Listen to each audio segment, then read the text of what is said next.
Hello, everybody, and welcome to the Bad Movie Reviews podcast. And don't know what episode this is once again, but hosted by myself, Ben, and Daniel. Of course, you can join us every week on our major podcasting platforms, Spotify, Apple Podcasts, and of course, visually on YouTube. Bit beefier movie news this week. Last week was pretty stark.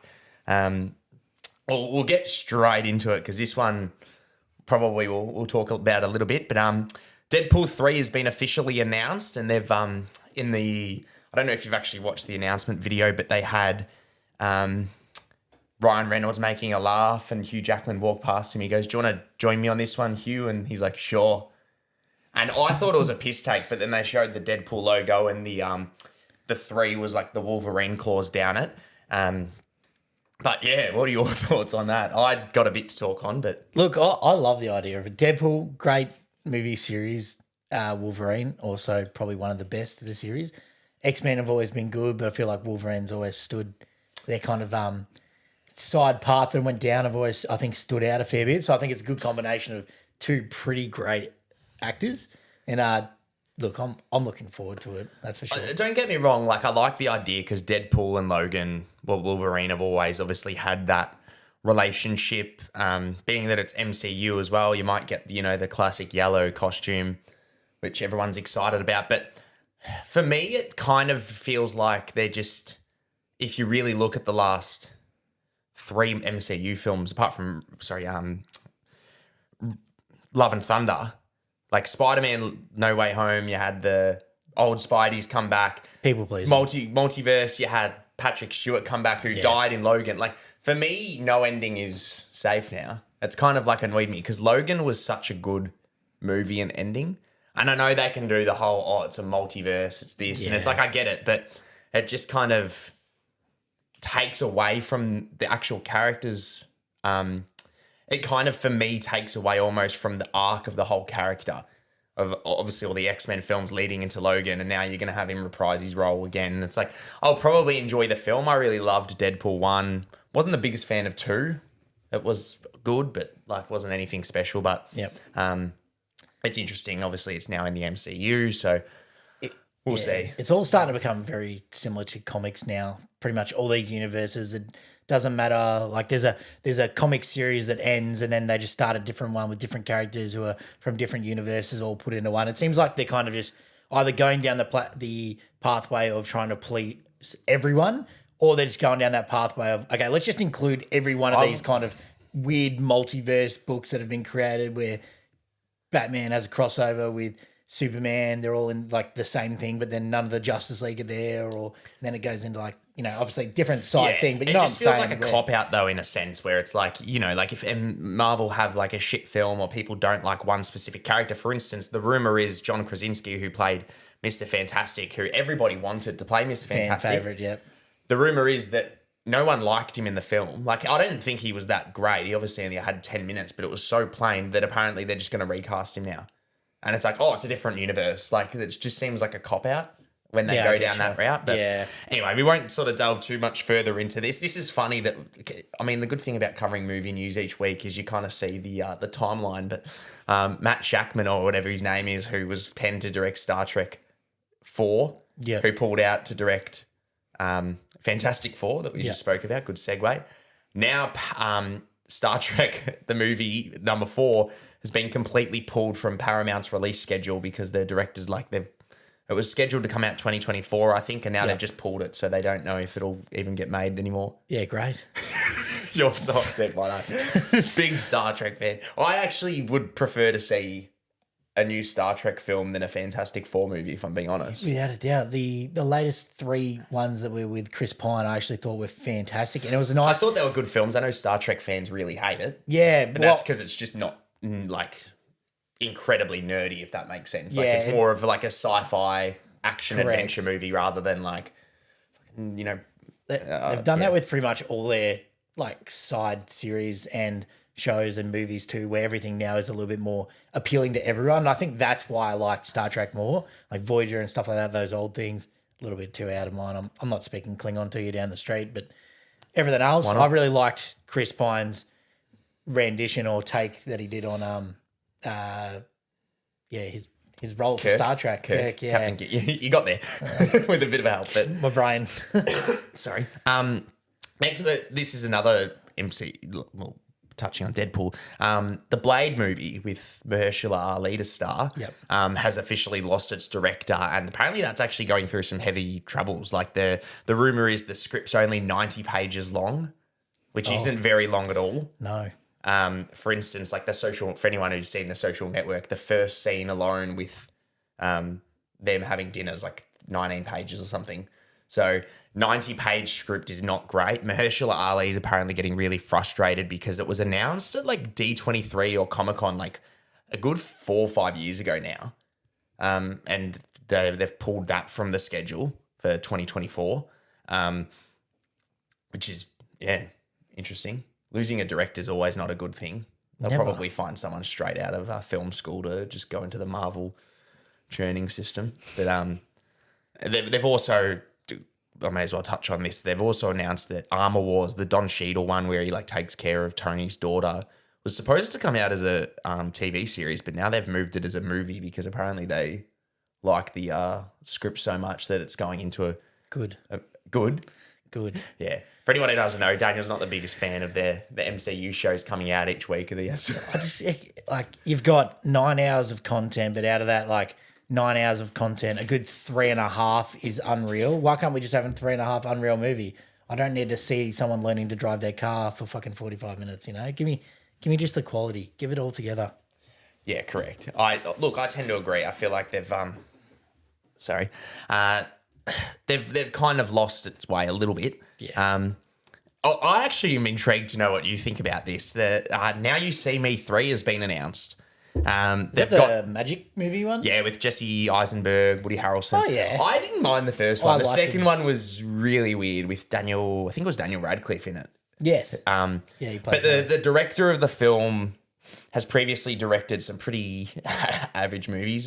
Zombieland 1, which was good. He's directed Gangster Squad, which was garbage. But then most recently, he's directed the first Venom. And this year, he directed Uncharted, which I thought was okay. Yeah, it was enjoyable. Yeah. But I don't know. I find it weird that these, like, Now You See Me is getting a third one, considering it's nearly been 8 years since the second. Yeah, look, I'm not sure. I feel like It came out 2016, I think, because I was still working at the cinemas when it came out. there's definitely a bit of a similar trend everywhere, including Disney and Star Wars included, where they're kind of just reusing old material to make new content, and there's not too many like Trying to keep brand their, new movies. There's a lot of like sequels now. Everything Good thing we're needs a touching on sequel. 2 brand new movies this week. Yeah, correct. Funny little that you bring that up because Sony has now, second last bit of news, Sony has recently announced that they're bringing out a new Tarzan movie with a fresh and more modern update.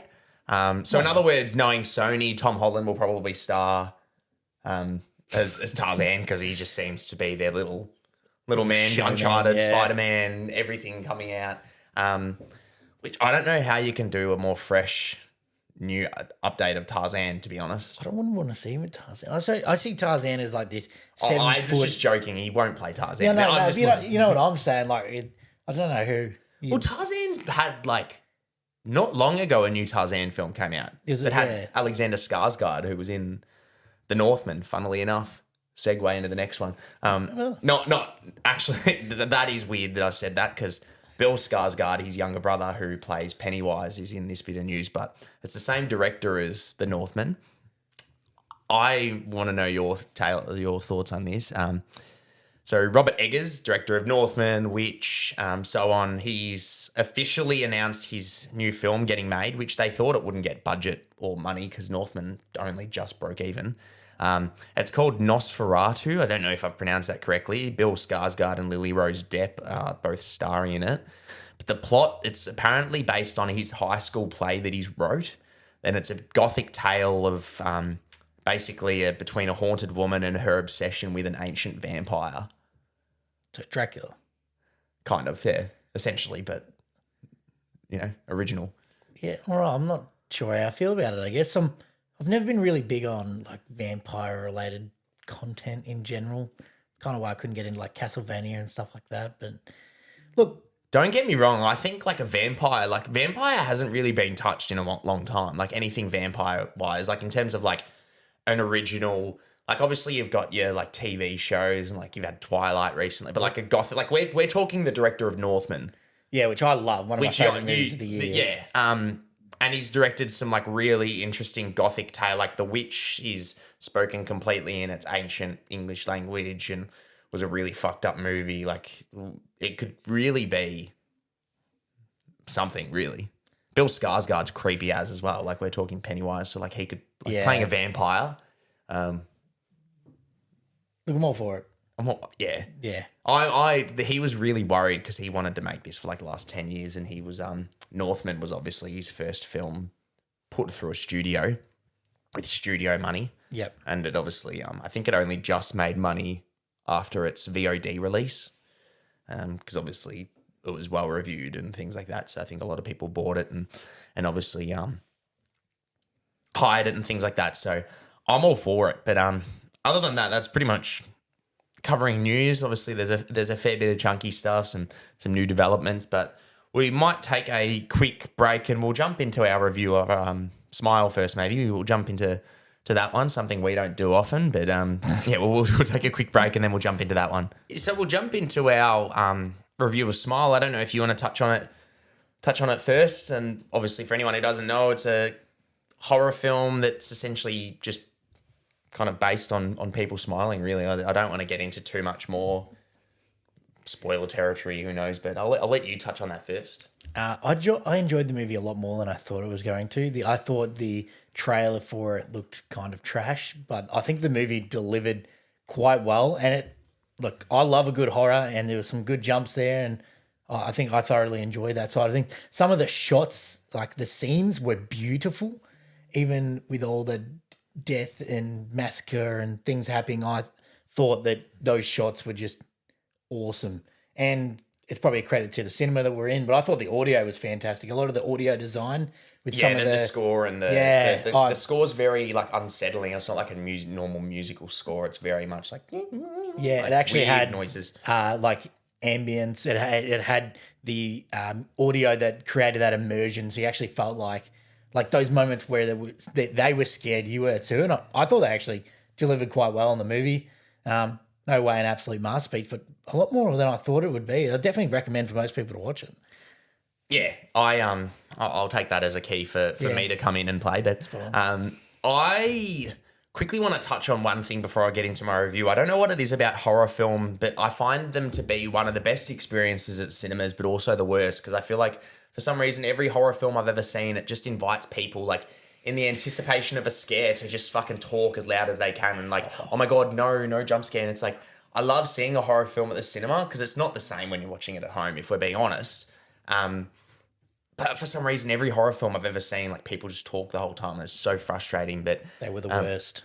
Yeah, we had a young group of girls in our cinema talking pretty much the whole time, giggling, laughing, like nervously. Like it wasn't like they're making jokes. They were like shitting themselves, really. Yeah.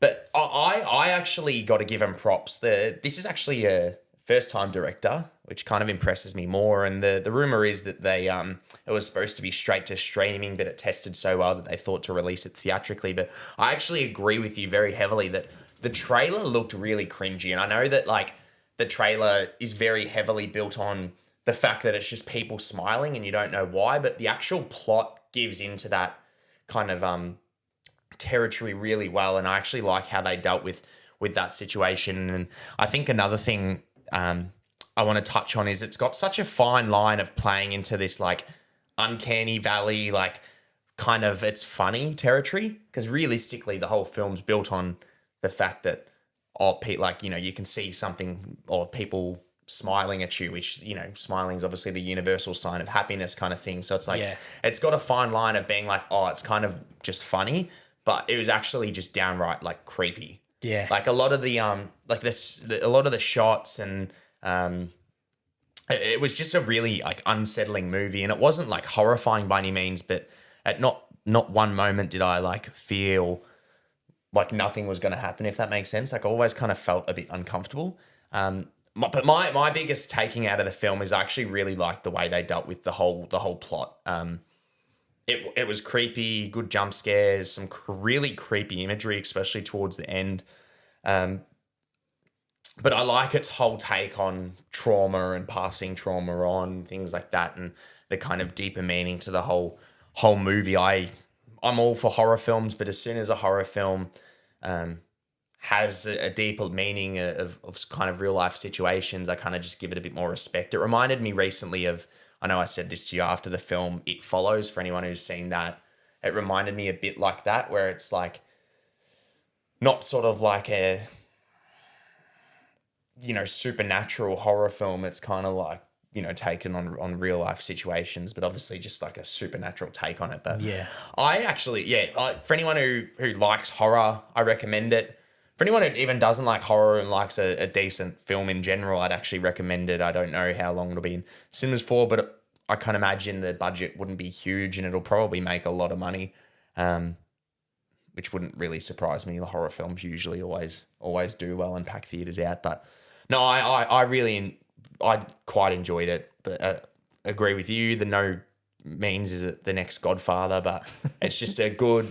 I wouldn't necessarily say enjoyable. I don't know if any horror film's really enjoyable, but a good horror flick. But Yeah. other than that, that's kind of all. I don't know if you want to touch on anything after I've sort of spoken, but No, it was, I thought it was a great film. Yeah. I enjoyed it. or one thing the performance from the main girl is actually really, really good as well. Couldn't tell you her name as top of my head, but she was really good and sold you on the whole thing as well. Like this kind of film's really built on its performances, and if their performances weren't good, it probably wouldn't be nearly as good of a film. But other than that, we'll kind of leave that there, and we'll go straight into our next review. Don't Worry, Darling, for anyone who doesn't know, we've obviously spoken about this with its offset drama with all the cast, but it's Olivia Wilde's new film with Florence Pugh and Harry Styles, essentially based in a, would you say, 1950s kind of house life situation, which obviously you've got Florence Pugh and Harry Styles, and there's just obviously a bit more at play, but a bit more of like a psychological kind of film. What were your thoughts on this one? Well, as you know, I enjoyed the movie a lot, and a lot more than I thought it was going to be. With a title like that, and you know how much research I do into some of this, none. So I thought I was getting stitched up for a chick flick. Not that chick flicks are bad, but it just wouldn't have been my preference. But it was good, and I know that I really loved. Sorry, I should say I go to the stuff I liked first. I really liked the whole design of the universe they were in, and I liked the underlying story throughout the plot that was going on, and this kind of like unreal creepy desert that it's got this paradise More in the at play, middle of it. Yeah. I really liked the performances from everyone, and I know it's something you're going to touch on with how you thought a lot of the certain acting or casting that like wasn't good, or certain situations or reactions weren't good, but I looked at a lot of that as in, without doing too much spoilers towards the plot, purposeful, as in it was supposed to be perceived that way because of the universe they were in and what was undergoing. And yeah, I really enjoyed it. I did unfortunately kind of pick the plot and the ending in the first 10 minutes, but I feel like it still delivered it excellently on what came next. But yeah, great turnout, great. Florence Pugh in love with. She absolutely acted the shit out of that role, and it was fantastic. She carried the movie from start to finish. Yeah. I guess I'll kind of go from there. I enjoyed it. I really, it's hard to kind of talk about. I don't think the script was like, the writing at times was very iffy. Like not obviously the plot, like not the screen, like the actual script, the writing of the characters, like some of the dialogue was very iffy. But you've really got Florence Pugh to thank. Like she can act the fucking face off a whore. Like not that made any sense, but she's possibly one of the best working actresses today. And her face in terms of Storytelling, in terms of like what her facial expressions can do with no talking is literally ridiculous. But I thought everyone else was good in this film as well. Like Chris Pine was really good. Olivia Wilde, who also starred in the film as well as directing it, she did really well. And the whole cast was good. I did have some issues with Harry Styles, and it's not to say that he's not a good actor. He's been very good in Dunkirk. He was good in this, but there were moments when shit really hit the fan, and he really had to bring everything to play that it just didn't. I don't know. It was just something about it. It just felt like there wasn't that extra, like, especially that. I mean, I don't know if I'm being harsh because it's like his second major motion picture, but it's like when you're next to Florence Pugh and she's giving that kind of performance, you kind of look like a bit of a odd one out in that, mate. Very wooden. But yeah, it was especially the yelling. Like, he was good. The yelling scenes, however, like, it did feel perfect way to say it, like wooden. Like, it just looks like he's yelling, but no facial expressions. That's the main thing. That's actually good that you brought that up. Like, especially against Florence Pugh, has this incredible range of expressions when Harry Styles is yelling and his face is just, there's no expression there. But other than that, I thought he was good in every other aspect. Olivia Wilde directed this film really well, and similar to Smile, I thought the sound design in this film was actually really good, and the score was really creepy, and the way they certain directions and certain like shots made me feel really uncomfortable, like close-ups of food. I don't know what it is about it. It always makes me feel a bit weird. But I do tend to agree with you. The plot, like the plot I could pick out pretty early on in terms of where it was going. And I probably wasn't the biggest fan with it.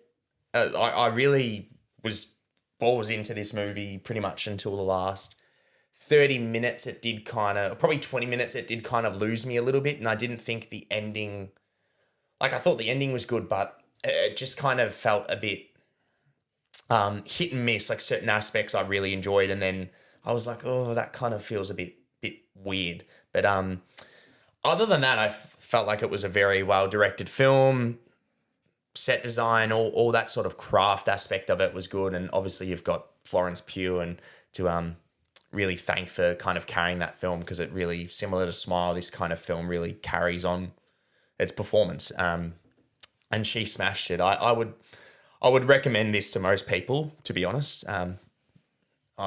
This kind of film's probably my favorite genre, where it's like, there's always something to play. It's a little psychological kind of, always like I get so invested, and I really like, and that's where I kind of obviously review it off, is how invested I get into it. And I really did. It just kind of, when I sat there and, you've got Harry Styles yelling and it's wood, and it kind of, I was like, oh, I said this to you directly after the film. Obviously you've had Shia LaBeouf casted originally as his character, and I would have loved to see him in it, even though obviously he's got his offset issues which are not okay, and things like that. When you've got an actor obviously of that power, and I would have loved to see that caliber and that power, I would have loved to see that performance. But it is what it is. It's obviously came out like this. I don't think Harry Styles was awful. It just kind of at times, did take me out, unfortunately. But other than that, I think it was a good movie. It's just I would really kind of recommend this, just purely based off obviously performances and the whole set design, and the actual, as I said, plot kind of annoyed me a little bit, and the fact that you could pick it on early enough that me and you both got it, kind of, It's one of my favorite movie/video games kind of topics. I feel like they always deliver like key parts, and the whole idea of like indoctrination. And the moment I saw her, like when she was like, she had like a flash of like some kind of memory or something going on, I was like, okay, she's indoctrinated. It's exactly what it is. She doesn't remember what's going on. There's this alternative thing. Indoctrination talks about having dreams or memories that are like shadows of a past and something that's not real, or it could be, and you see yourself through it, all that. And I was like, it's exactly what it was. And I thought it was good. And I thought like the acting, I was like, if I just looked at that straight up, I thought some of it was terrible. Or not terrible. It wasn't great. It was kind of wooden, but I thought that's meant to be. I was like, she's the only one that's realizing what's going on. Everyone, that's the thing. I know what you mean, but everyone else wasn't wooden. It was really only Harry Styles, in my opinion. Correct. But I know what you mean. Where it was. He had a And thanks for the Spoiler alert there, by the way, for anyone who's listening. What? Indoctrinated. Indoctrination. Anyone who looks that up. Indoctrination. Mind you, it's obviously come out. This podcast will come out obviously after the film's already out anyway. But no, I tend to agree in terms of Wooden.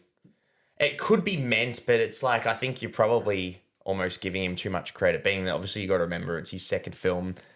I don't know how much of it's direction by the woman like Olivia Wilde, but then you got to remember that she was too busy fucking him off set to probably give him too much direction as well. There was a side scene. I can't remember if you were in the toilet or you noticed it at all when I was sitting there, but it's kind of like a part spoiler, this one. But I didn't go to the toilet once. This actually, you know, when he surprised me. When he was up dancing, Yep. his dance moves were pretty much identical to the latest Pinocchio movie that came out. I was like, this man is a puppet. And I was like, that's what makes him so wooden. That's what makes everything he do so wooden. And I was like, that's so fitting with what's going on. I could kind of get that. I guess we'll probably jump into not so much spoiler territories, but I guess we'll just jump to touch on that. I would tend to agree with you and thought that could possibly be a great avenue if he was forcibly in this situation. But considering it was him who chose it, that's where that kind of, I guess, theory kind of doesn't make too much sense with where I'm coming from in terms of he obviously wanted to be in love, wanted a perfect world, that situation, right? So it's like the whole situation was up to him, and it's how, like, you know, they've obviously got the whole situation going on. That's how they act. And everyone else in the thing, even though like majority could be puppets, everyone else but him was the only one. Like, he was the only one who was a bit... I thought all the women were fantastic, but I thought all the men were exactly the same as Harry Styles.